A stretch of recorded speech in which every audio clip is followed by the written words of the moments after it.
សួស្តីជំរាបសួរបងប្អូនជាទីស្រឡាញ់និងជាទីរាប់អានទាំងអស់គ្នាផងដែរបាទថ្ងៃនេះខ្ញុំធ្វើការចែករំលែកអំពីការហាត់ប្រាណការបង្កើនសាច់ដុំឬក៏ប្រើប្រាស់ដុំអាក់ទែឬក៏ការបង្កើននៅប្រព័ន្ធចលនានៃអេឡាស្ទិកទៅដល់ប្រព័ន្ធសាច់ដុំឬក៏ប្រភេទនៃតង់ដង់នៃរាងកាយយើងទាំងមូលតែម្ដងបាទមុននឹងខ្ញុំធ្វើការចែករំលែកអំពីការហាត់បង្កើនសាច់ដុំនេះវាមានគុណប្រយោជន៍ខ្លាំងមែនទែនសម្រាប់វ័យចន្លោះពី25រហូតដល់40ឆ្នាំគឺជាវ័យមួយដែលឆ្អឹងយើងមានភាពលូតលាស់ពេញវ័យត្រឹមត្រូវហើយយើងត្រូវប្រើពេលវេលាឲ្យមានតម្លៃសម្រាប់ក្នុងការកសាងកំហាប់ឆ្អឹងឲ្យមានភាពតាន់មានភាពណែនល្អនៅក្នុងខណៈពេលដែលយើងមានវ័យកាន់តែចាស់ជរាវាអាចការពារនិងទប់ស្កាត់កុំឲ្យមានបញ្ហាជំងឺឆាប់ពុកឆ្អឹងឬក៏ជំងឺស្ពោតឆ្អឹងបាទនេះគឺជាចំណុចសំខាន់មួយដែលយើងចាំបាច់បំផុតនៅក្នុងការហាត់ប្រាណដើម្បីបង្កើនសមត្ថភាពក្នុងការកសាងសាច់ដុំឲ្យមានថាមពលនិងមានសមត្ថភាពក្នុងការទប់ស្កាត់កុំឲ្យកើតជំងឺនៅមហារីកផ្សេងៗជាច្រើននៅលើរាងកាយរបស់យើងផងដែរបាទចំណុចទី1ការហាត់បង្កើនសាច់ដុំនេះវាមានតួនាទីជួយធ្វើឲ្យអ្នកមានការលេងកីឡាបានងាយមានន័យថានៅពេលដែលយើងកម្ដៅសាច់ដុំបាន1គីឡូ2គីឡូ3គីឡូ4គីឡូ5គីឡូ6គីឡូឬរហូតដល់20 30 40 60គីឡូតាមសមត្ថភាពបងប្អូនក្នុងការហាត់នោះវាជាអំណោយទានមួយដែលធ្វើឲ្យយើងសម្រេចចិត្តក្នុងការហាត់ប្រាណទៅវាមិនមានផលរំខានទៅដល់ការឆាប់ហត់ឬក៏ធ្វើឲ្យយើងអាក់អន់នៃថាមពលរាងកាយក្នុងការហាត់ប្រាណបន្តមកទៀតនេះវាជួយធ្វើឲ្យឆ្អឹងនិងសន្លាក់សាច់ដុំអាចគាំទ្រនិងកាត់បន្ថយហានិភ័យនៃការរបួសដូចជាបងប្អូនដែលកំពុងតែមានបញ្ហាជំងឺឈឺសន្លាក់ឬក៏បញ្ហាខ្វះទឹកសន្លាក់នៅចន្លោះទឹកសន្លាក់ណាមួយវាអាចជាដើមហេតុនៅពេលដែលយើងឈឺមានជំងឺហើយនេះយើងទៅធ្វើការហាត់ប្រាណវាអាចផ្ដល់ផលលំបាកគឺ inflammation ឬក៏មានភាពរលាកកាន់តែខ្លាំងឡើង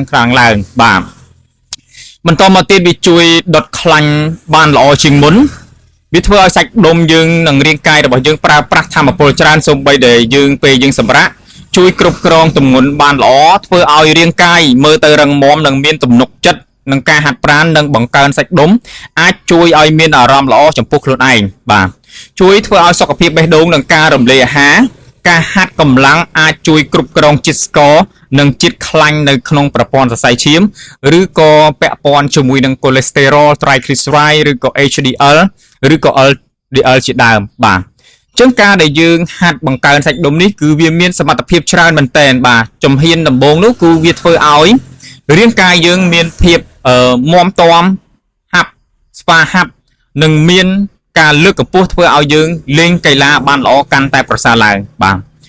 ចំណុចបន្តទៀតនោះវាជួយធ្វើឲ្យយើងមានជំហរក្នុងការឈរបានល្អវាជួយធ្វើឲ្យ posture និងសមាតុល្យភាពនៃរាងកាយយើងមានភាពលំនឹងបានល្អបង្កើនទំនុកចិត្ត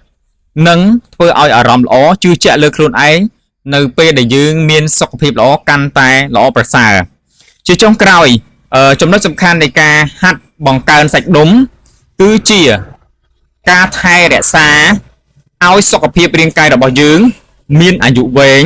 និងជួយកាត់បន្ថយហានិភ័យពីជំងឺ NCD មានដូចជាជំងឺទឹកនោមផ្អែមជំងឺលើសសម្ពាធឈាមជំងឺដាច់សរសៃឈាមខួរក្បាលជំងឺមហារីកនិងជំងឺរលាកសួតផងដែរបាទការហាត់ប្រាណឲ្យទៀងទាត់ដូចជា push up square waist training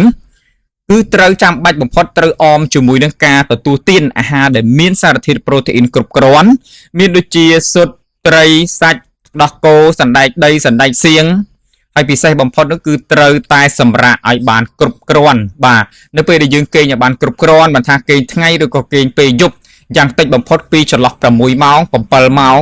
ធ្វើម៉េចគេងឲ្យបានស្ងប់ល្អនោះអាយុយើងនឹងទទួលបាននៅអាយុវែងដ៏ពិតប្រាកដបាទអញ្ចឹងចំណុចសំខាន់ដែលយើងទទួលបាននៅការហាត់ប្រាណឲ្យចំគោលដៅយើងត្រូវតែស្វះស្វែងរកព័ត៌មានចេញពីប្រភពដែលត្រឹមត្រូវទទួលទានអាហារប្រូតេអ៊ីនដែលមាននៅក្នុងសៀវភៅពេទ្យឲ្យបានត្រឹមត្រូវទទួលទាននៅក្នុងការរៀបចំចានអាហារឲ្យបានត្រឹមត្រូវវាជាមគ្គុទ្ទេសក៍ឬក៏ជាប្រូតូកូល Science មួយដែលជួយឲ្យអស់លោកអ្នក មានសុខភាពល្អនិងមានអាយុវែងពិតប្រាកដបាទជួយធ្វើការ share និង follow page ម្នាក់មួយផងដែរជូនពរបងប្អូនទាំងអស់គ្នាជួបតែសំណាងល្អនិងសុខសុវត្ថិភាពគ្រប់ក្រុមគ្រួសារផងដែរបាទអរគុណច្រើនជម្រាបលាបងប្អូនទាំងអស់គ្នាផងដែរបាទ